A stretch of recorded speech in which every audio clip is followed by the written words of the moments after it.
To some, it's an extreme ideology. To others, it's the very soul of India. To some, it's rebellion. To others, it's a principle of nation building, coming soon to challenge perceptions in RSS centenary year, Kesariya at 100.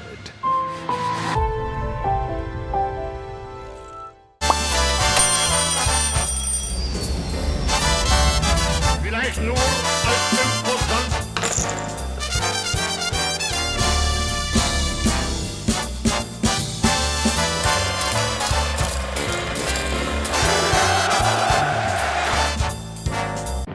Rashtriya Swayamsevak Sangh. To some, it's an extreme ideology.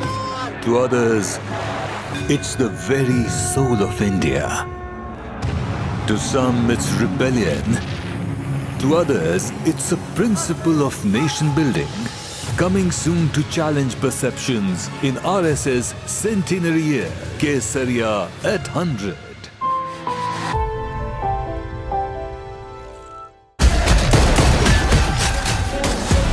As Thalapathy Vijay bids adieu to films to focus on politics, we look at the Jananayagan actor's cinema records.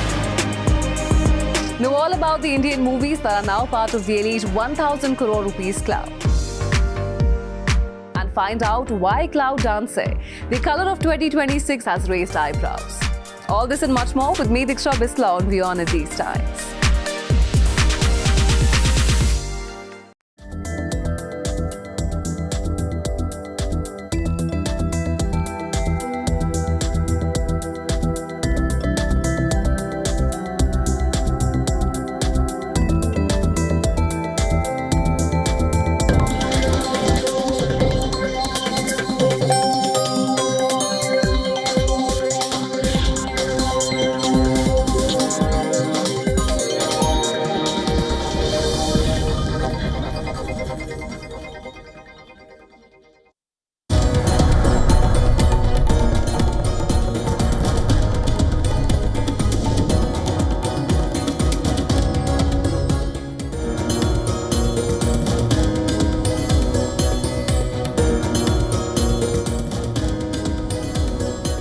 Welcome. You're watching World Day Now with me, Jyotsna Kumar. Let's begin with the headlines.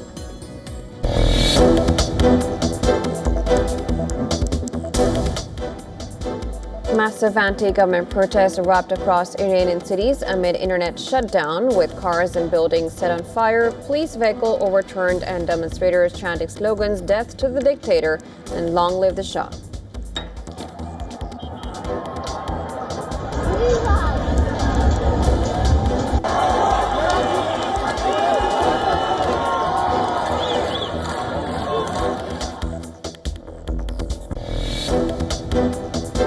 I've made the statement very strongly that if they start killing people like they have in the past, we will get involved. We'll be hitting them very hard where it hurts.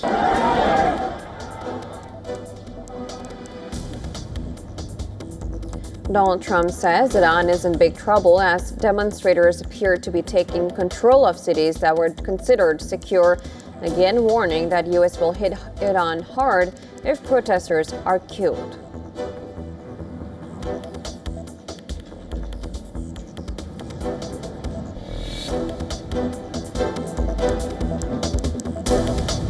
Iran's Supreme Leader Ayatollah Ali Khamenei insists that the Islamic Republic will not back down in the face of protesters who he calls vandals and saboteurs in a speech broadcast on state TV.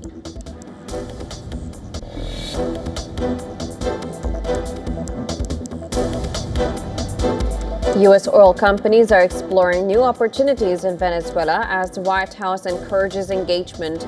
Investors remain cautious over political risks and past losses, while President Trump signals he will play a role in deciding which firm moves in.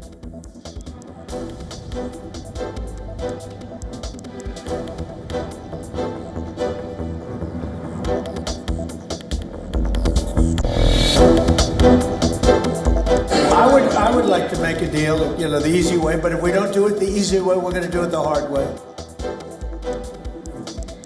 Donald Trump suggests U.S. could take control of Greenland even if Denmark opposes it, saying Washington might pursue the island the easy way or the hard way.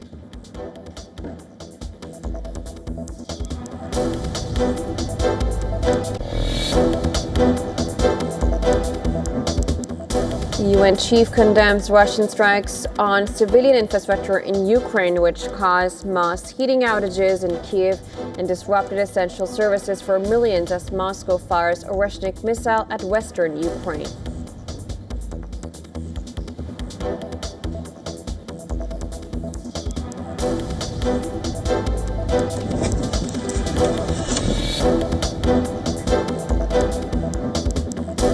Israeli military says it eliminated terrorists affiliated with Hamas and other terrorist groups in the Palestinian enclave following a failed projectile launched towards Israel from the Gaza City.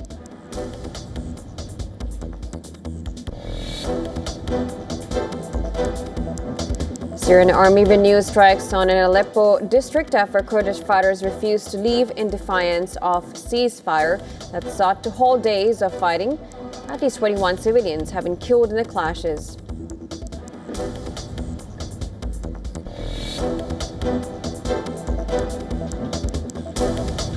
Protesters and federal law enforcement officers face off in Minneapolis over ICE agent fatally shooting a woman. Hundreds of demonstrators gather holding signs and chanting as tensions remained high in city.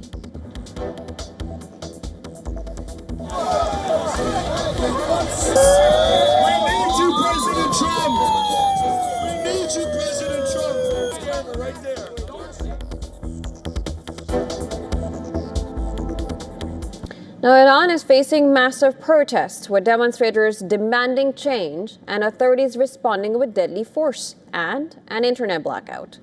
U.S. President Donald Trump has once again warned of possible military strikes, while Iran's Supreme Leader Ayatollah Ali Khamenei has vowed that the Islamic Republic will not back down.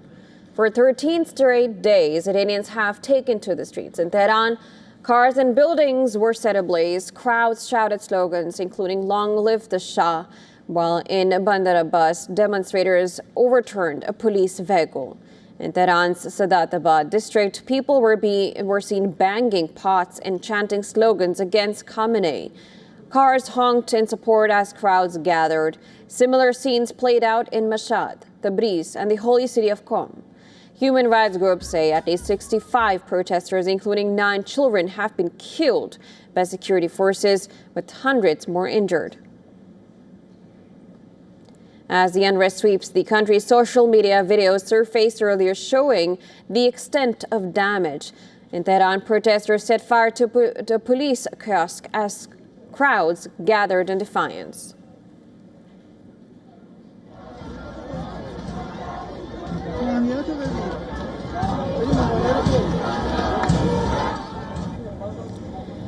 And as the demonstrators hoisted a banner, their anger visible in the flames.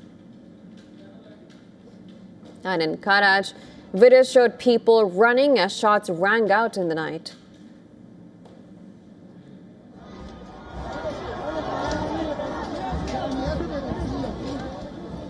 Amnesty International condemned the blanket internet shutdown, accusing authorities of trying to hide grave human rights violations. Internet monitor NetBlocks confirmed a nationwide shutdown over the past 24 hours, saying it masks regime violence and violates the rights of Iranians. As protests in Iran rage, U.S. President Donald Trump issued another warning to Iran's government, cautioning against the killing of protesters. He said that if authorities resort to violence, the United States will respond by hitting Iran very hard where it hurts. So Iran's in big trouble. It looks to me that the people are taking over certain cities that nobody thought were really possible just a few weeks ago. We're watching the situation very carefully. I've made the statement very strongly that if they start killing people like they have in the past, we will get involved. We'll be hitting them very hard where it hurts. And that doesn't mean boots on the ground, but it means hitting them very, very hard where it hurts. But Iran's Supreme Leader, Ayatollah Ali Khamenei, struck a defiant tone in a televised speech, dismissing protesters as vandals He accused President Trump of having hands stained with the blood of more than 1,000 Iranians, referencing last year's war with Israel backed by U.S. strikes. U.S. President Donald Trump's hands are stained with the blood of more than 1,000 Iranians. Everyone knows the Islamic Republic came to power with the blood of hundreds of thousands of honorable people. It will not back down in the face of saboteurs. Exiled Crown Prince Reza Pahlavi has urged U.S. President Donald Trump to urgently intervene as protests rage in Iran. He cited internet blackouts and threats of force, calling on Iranians to overwhelm security forces against the regime. Meanwhile, Iranian Nobel Peace Laureate Shirin Ebadi has warned that security forces may be preparing a massacre under the cover of nationwide communications blackout. She said the internet shutdown was not a technical failure, but a deliberate tactic to conceal abuses. All right, to discuss more, we're now being joined by retired Colonel David B. Roches from Washington, D.C. He's a professor at the Near East South Asia Center for Strategic Studies, National Defense University. Thank you so much for joining on the broadcast. Always a pleasure talking to you. The situation looks absolutely devastating in Iran, and because of the internet blackout, we cannot really get news as fast as we would like to. But considering the fact that the situation looks so terrible, how do you address Trump's intervention? Can he do that? And can he do that like he did in Venezuela? But can he actually intervene in another country's domestic issue there? Well, he can, but I don't think he'll need to. It looks as though the regime is falling of its own weight. I mean, the foreign minister went to Lebanon, which is not unusual in itself, but he took his family with him, which is. There's a report in the French press that the Speaker of the Parliament has applied for French visas for his family to move to Paris. And there are reports that the Supreme Leader has been moved to a compound outside of Tehran in order to insulate him from the violence here. The United States doesn't really have as robust a presence in that region as we had. So there's no carriers or even large helicopter carriers in the region. All of our aircraft carriers are elsewhere. I think that when President Trump says the United States will take action, his preferred mode is to use the economic element of power. I think he's referring to stepped up seizures of shadow tankers transporting Iranian oil and enhanced sanctions against the family members of the regime who generally, take the money from the Iranian government and then deposit it and live lifestyles in the West. And exiled Crown Prince Reza Pahlavi has also urged U.S. President Donald Trump to intervene. Of course, we do see that he would need support, but would Trump support him in what might be a regime change? I don't think so. I think that he's kind of he's not yesterday's man. He's the man of 3 decades ago. He hasn't lived in Iran since he was a very, very young man. And I think that it's, Iranians clearly want to get rid of the Revolutionary Guard cleric regime and the corruption and incompetence that's brought with it. That doesn't mean they want to return to the monarchy. And one of the reasons why the regime has been able to last so long is because the monarchy has persisted in pushing themselves forward as the only credible alternative to Iran.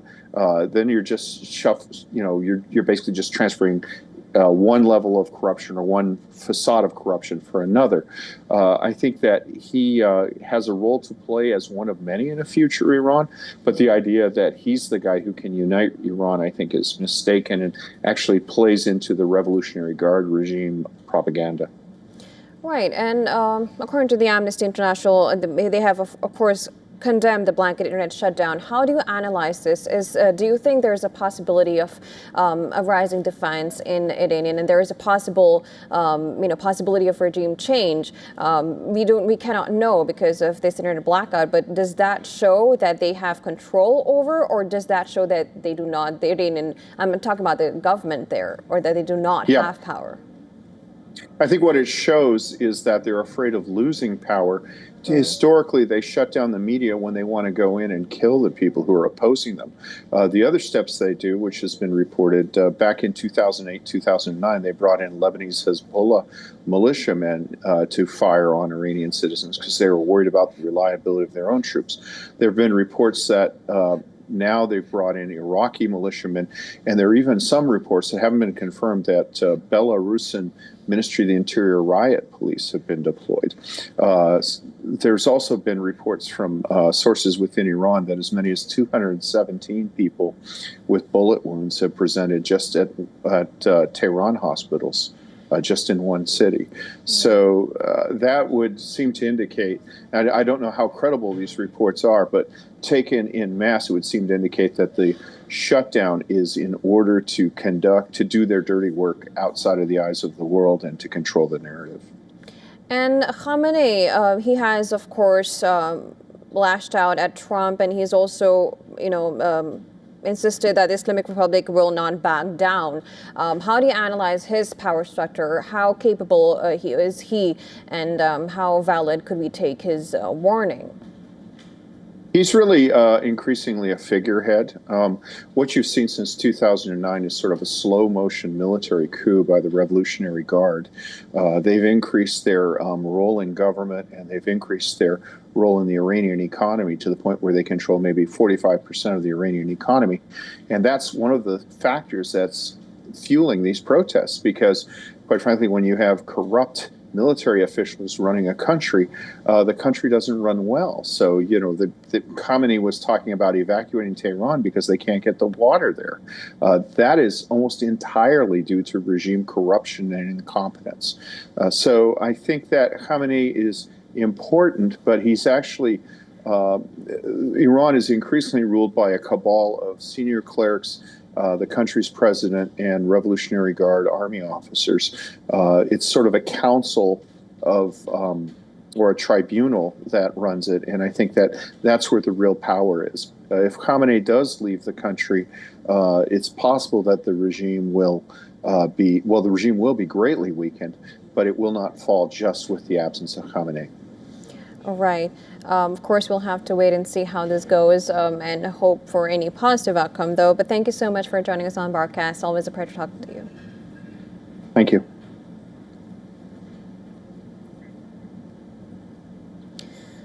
All right, moving to other global news. The threshold of global conflict has just shifted as Moscow unleashes the Oreshnik, a nuclear-capable hypersonic monster on the very edge of NATO's border. A massive swarm of 242 drones and 36 missiles turned the Ukrainian sky into a furnace. 4 people dead and multiple injured in Ukraine. Europe says Russia's use of Oreshnik is escalatory and unacceptable. The world watches the fallout of an escalation that brings the threat of a nuclear-capable missile to the doorstep of the West. Now here's a report that analyzes more.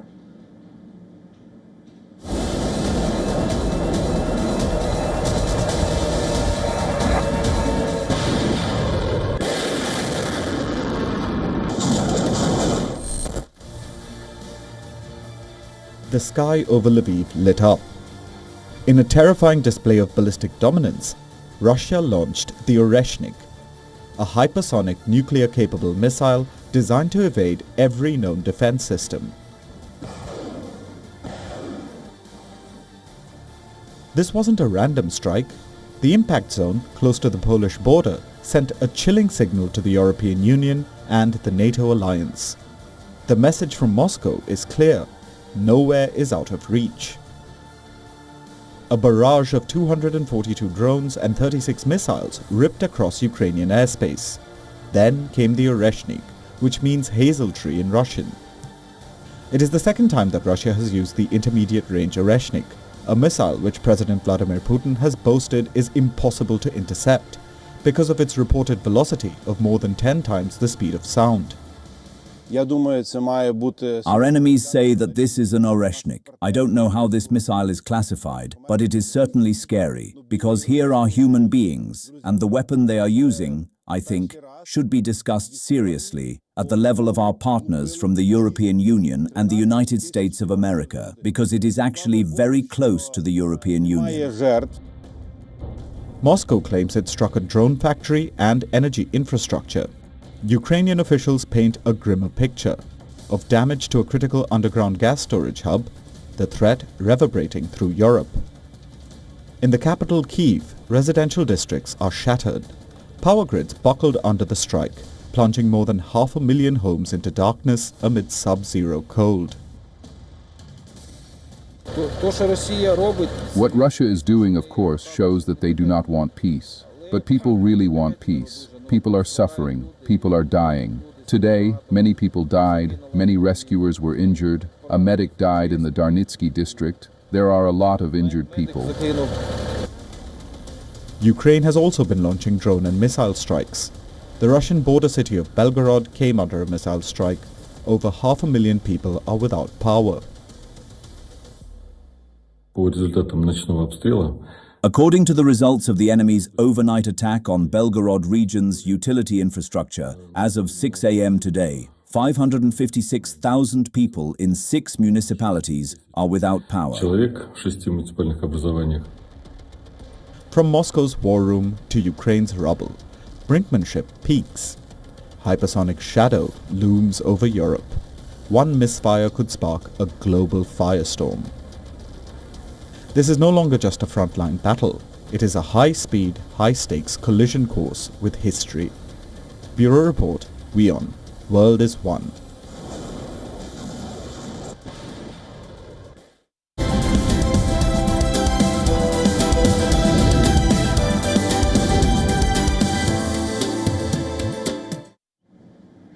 Now, big oil executives met with President Trump at the White House on Friday to discuss investment plans in Venezuela. While some of their investors are more apprehensive, others are enthusiastic about the country's commercial possibilities. And we're going to be working with Venezuela. We're going to be making the decision as to which oil companies are going to go in, that we're going to allow to go in. We're going to cut a deal with the companies. We'll probably do that today or very shortly thereafter with Chris and Doug. And we're dealing with the country, so we're empowered to make. This week, Secretary of Energy Chris Wright reiterated a Trump claim that American oil companies were willing to invest billions to restore Venezuela's oil economy. The South American country is home to the biggest estimated oil reserves in the world. However, some energy investors were skeptical. The cost of extracting oil in Venezuela made some energy investors wary. Remember that the United States moves in Venezuela were less than a week ago. We did have one specific pledge today, which was from Chevron, who's been in Venezuela for a long time. They are the largest producer in Venezuela today, so they're massively important. And they said with the actions that were taken and some additional things we can do for them, which is just permissions, approvals, no money, no guarantees, no nothing, just approvals. They see a pathway to grow their production by 50% in the next 18 to 24 months. That's tremendous. David Barnes, a portfolio manager and senior investment analyst at the American Century Investments, said investors will want to see long-lasting stability and good fiscal terms to protect against the risk of asset nationalization, which we've seen from Venezuela in the past. Barron's comments matter because American Century Investments is a major shareholder in two of America's biggest oil firms, Chevron and ExxonMobil. Now, ConocoPhillips and Chevron officials were clear that they would not rush into anything. That's according to Reuters interviews with several executives from those oil firms. Chevron already operates in the country, but Exxon and Conoco left Venezuela nearly 20 years ago after their assets were nationalized and are still owe billions of dollars. Jeffrey Piat, a former Assistant Secretary of State for Energy Resources in the Biden administration, said the tension is between the compelling geological resource and the obvious business opportunity and the considerable above-ground risk, uncertainty, and unpaid claims. However, Taylor Rogers, a White House spokesperson, said the American people, energy companies, and the Venezuelan people will all greatly benefit from these new, unprecedented investments in Venezuela's oil infrastructure, thanks to President Trump.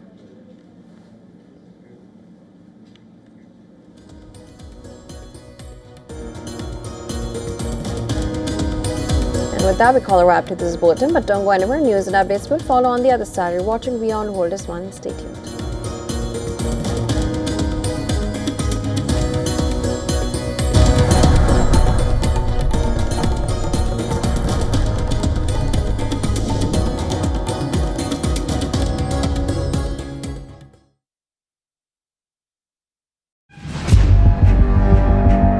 Where darkness hides behind every corner. Where the truth is stranger than fiction. A show that dives deep into the stories which shock and mystify. Unsolved murders. Psychopaths who defy explanation. International war crimes. And millions swindled in financial fraud. The victims, the accused, and the sinister plot. Crime is your front row seat to darkness.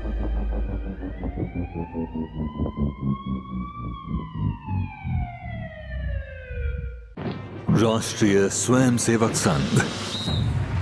To some, it's an extreme ideology. To others, it's the very soul of India. To some, it's rebellion. To others, it's a principle of nation building.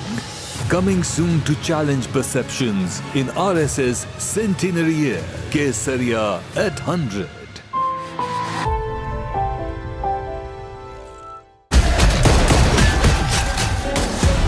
As Thalapathy Vijay bids adieu to films to focus on politics, we look at the Jananayagan actor's cinema records.